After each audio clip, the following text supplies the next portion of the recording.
അപ്പം ഇദ്ദേഹം ആർക്കാണ്, ഏത് സ്ത്രീകൾക്കാണ് സുരക്ഷ ഉറപ്പാക്കിയത്?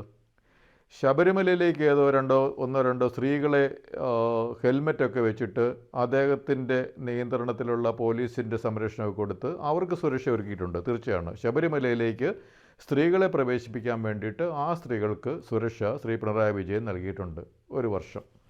അത് അദ്ദേഹം സ്ത്രീകൾക്ക്, പക്ഷേ എല്ലാ സ്ത്രീകൾക്കുമല്ല, ശബരിമലയിലേക്ക് കയറണമെന്ന പറഞ്ഞ് അവർ കുറേ പേരെ ചട്ടം കെട്ടി അതിന് ഒരു ആചാര ലംഘനം നടത്താൻ വേണ്ടി ശ്രീ പിണറായി വിജയൻ നടത്തിയ ഒരു പരിപാടിയാണ് ആ സ്ത്രീ സുരക്ഷ എന്ന് പറയുന്നത്.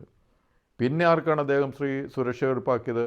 അദ്ദേഹത്തിൻ്റെ മകൾക്ക് വീട്ടിലിരുന്ന് മാസപ്പടി വരുമാനം വാങ്ങാനുള്ള ഒരു വരുമാന സുരക്ഷ സ്വന്തം മകൾക്ക് ഒരുക്കിയിട്ടുണ്ട്. അതും അദ്ദേഹത്തിൻ്റെ ഈ 10 വർഷത്തിൽ ചെയ്ത ഒരു സ്ത്രീയുടെ വരുമാന സുരക്ഷ കാര്യം ചെയ്തിട്ടുണ്ട് സ്വന്തം മകൾക്ക്.